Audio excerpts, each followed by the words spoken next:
So today I'm going to tell you what you need to know to get the best scuba diving experience in the Galapagos.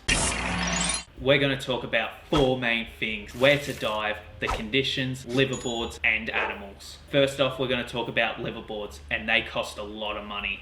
Bruh. I couldn't afford to go on these boats and a lot of other people can't, but from what I've heard, they're really good. They take you to remote places that barely anyone has gone to, so you're gonna see more wildlife. I've heard the currents and conditions here are very strong and hard, so it's recommended that you're an experienced scuba diver before you go on these liveaboards, with at least 40 log dives minimum.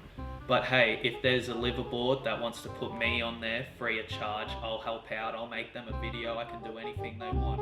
I wouldn't say no to one of these liveaboards.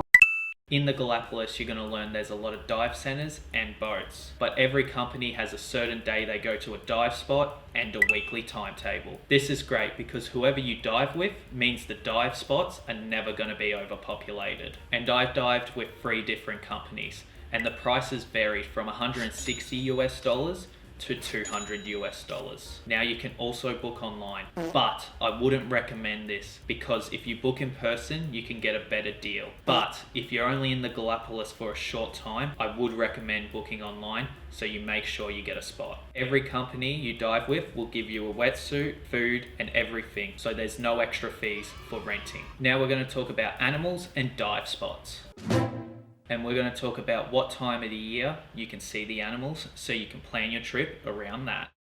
The main turtle you're going to see is the Galapagos sea turtle, which is exclusive to this area. But you also have the chance to see olive ridleys, hawkbills and leatherbacks. But the chances of seeing these are much lower, especially the leatherbacks. What the dog doing? All year round you're going to find white-tip and black-tip reef sharks. They're here from January to December.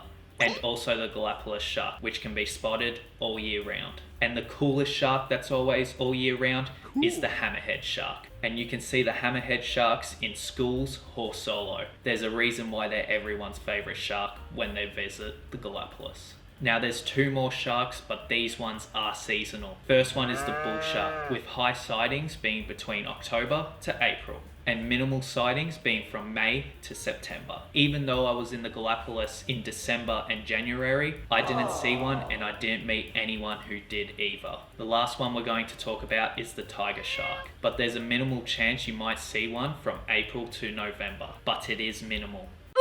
Eagle rays are very common and you're going to see them from December to April, and they're going to be solo or in large schools. And then you have the manta rays, which are the same, with sightings of them from December to April as well. So the whales are very seasonal compared to the sharks and the turtles. Let's start off with the whale sharks. The most common time you're going to see these guys are from August to October.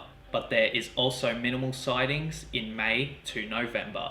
And then we got the humpback whale, where you only have 4 months to see these guys. And the most common months is August and September. But you also have minimal sightings from June to July. And the last whale we're going to talk about is the pilot whale. And there's only 2 months you might see these guys, and that's August and September. First off, we're going to start with the Galapagos seal. And guess what? You're going to see these guys all year round from January to December. And also you're going to see them everywhere. From the ocean to park benches, the beach, they're everywhere. You're not going to miss them. Then we have the dolphin, and you have minimal sightings of seeing these guys between January and December. They're an all year round thing, but minimal sightings.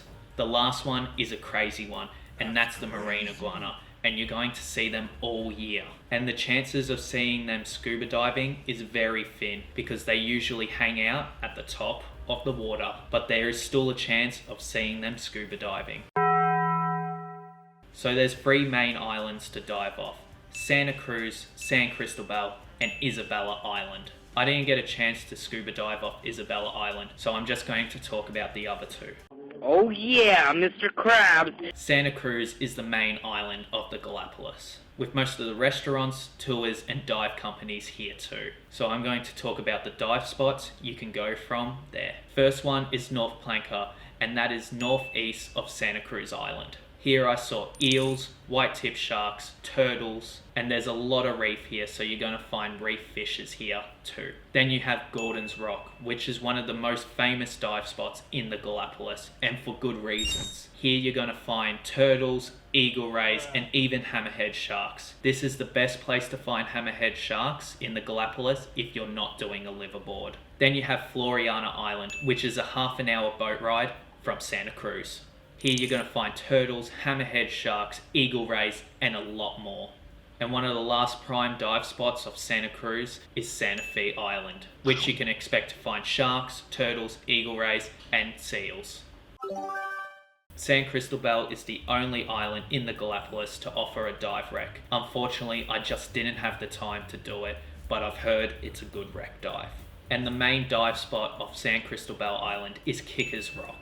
And here you're going to see a lot of sharks, octopuses, seals, just to name a few. But the current here is very strong, and the temperature here is some of the coldest diving I've ever done.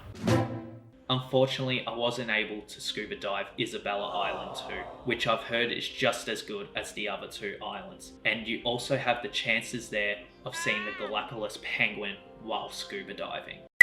Thanks for watching the video, and I hope it comes in handy for you. And if you want more travel content, make sure to like, subscribe, and comment to the channel. And check out my Instagram and TikTok, where I make mini travel blogs too, and wildlife photography. Thank you for watching.